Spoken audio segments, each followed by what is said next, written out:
Hey, have you ever woke up and you feel like your heart was beating right out of your chest? Like pounding. Or, sometimes you feel nervous, sweaty. Sometimes you just wake up pissed off. In this video, we're going to go over, is it stress or is it anxiety? Because there is a difference. And I know words sound the same, but when you tell yourself you have anxiety, then your body listens to it, then you have anxiety. Basically, the simple thing is one is external and the other one is internal. Stress is external. There's a lot of triggers that would trigger you to be stressful. For example, you don't have no control of the weather. You have no control over traffic. You have no control of other people, where they're treating you or speaking to you. Those are triggers. So when you're assessing patient, you got to ask them what triggered it, right? And anxiety is internal. You're like, it wasn't a choice. It wasn't a trigger. It just longing to feel doomed, feeling like something bad going to happen, feeling no mood, feeling like you're depressed, feeling like you don't want to get out of bed, feeling like you're about to take a test, but you're not going to pass the test even though you haven't taken the test yet. So that's the biggest difference. Now, the reason why it's important is because triggers you can remove or you can eliminate them or you can have more control over them because it's external, right? For example, I used to have this really bad habit. I used to be late every day when I was a young man. But I was an athlete, so I got into this bad habit of running for the bus every morning. Running like my life depended on it. Get on the bus. If I miss the bus, I'll chase the bus down another block to catch it because I was that fast. I was in my prime. Then I get to work, running the job, clock in. 1 minute early. Feeling instant relief. I made it. And that's what stress is. It's when you have a deadline, a job deadline that you have to make. You're stressed out because you got to make the deadline. If you're a travel nurse, you feel this. You got to get another blood test. You got to take another drug test because they lost it. You have to do a lot of things really quickly. And you're stressed out because your job depends on it. Because you already paid money to fly to the facility. Now you're spending money out of your pocket until you get paid again. So if you don't start working, then you'll be pretty stressed out. External. Sometimes I wake up pissed off in a certain situation. But when I ask myself, because it's external, why am I upset? Why I'm snappy? Why I'm moody this morning? Then when I researched it, then I found out, I got an email a couple of days ago. Bad news, or I didn't get the job that I wanted over here in this facility here. It's something to trigger my mood.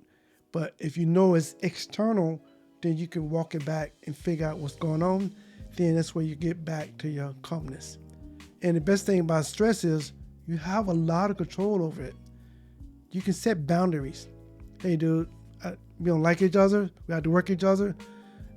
This is my line. We're going to be professional, but that's about it. No, I'm not going out to dinner with you. Nothing like that. You cross me, I cross you, but we have to work together. We got to make sure the patients are safe. Anxiety, on the other hand, is different because it's internal. People didn't choose to wake up with that feeling of doom. They didn't choose to have these feelings, these body aches, these migraine headaches, stomach hurting. Stress can trigger the same physical symptoms, but they are different because if you remove the triggers, then the physical symptoms get better. So when a doctor who asks you, do you feel anxiety all the time? If you have a stressful life, you're going to say, yes, of course. I'm always in anxiety.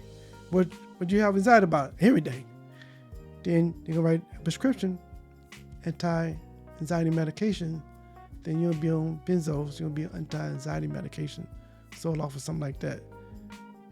Sometimes forever, because there's no time limit. Since stress in life Life is stressful, right?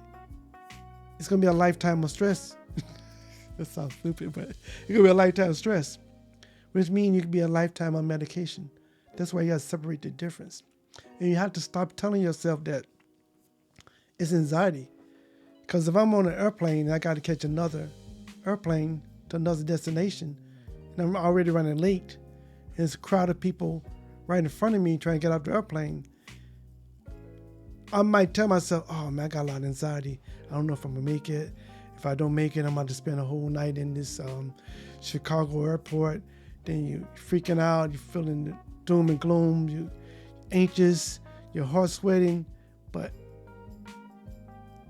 that's not anxiety. It's stress again. So we have to be able to separate the difference. So if you're a nurse, when you're doing your assessment, and you ask the patient, hey, what triggered this? They say I broke up my boyfriend, or I lost my job, or I got a recent loss, I feel helplessness. Then you can know how to walk it down and figure out what's going on. So when you get your assessment and give it to the doctor can find out what triggers so they can get the right medication. I'm not the doctor, this is for education purposes only. I think half of the people should be on medication, and the other half are being misread. I can't tell you don't have anxiety disorders, because I'm not you. But I can get an assessment and I can write it down. I can do my best to figure out, is it external or internal? Basically, I'm leaving it like this. This is a crazy example because I'm different, I'm a psych nurse. Imagine that you went down to the kitchen and you put in toast. And the toast burned because you was on the phone talking to your boy or your girl, whatever, right? Now you're frantic, you run down, you put the fire out, you unplug the toaster, you open the windows, you fan out everything out. Now the smoke is clear, you saved the day, now you feel instantly better. Now imagine that if you have an anxiety disorder and all that stuff, you feel the same, but it's no toast, it's no fire, it's nothing. You're waiting on the toast, you're waiting on the fire, because you got general anxiety. You're waiting for something to happen. So that's the difference. That's about it. I just want people to know the difference so you can stop calling anxiety stress. Sorry, I said it backwards. I don't want to say, I want people to stop calling stress anxiety disorders, because you always going to be in stress if you live this life. Life is stressful. It is what it is. I might be stressful tomorrow. So, deuces to the next video. Anxiety, internal. Stress, external. Deuces.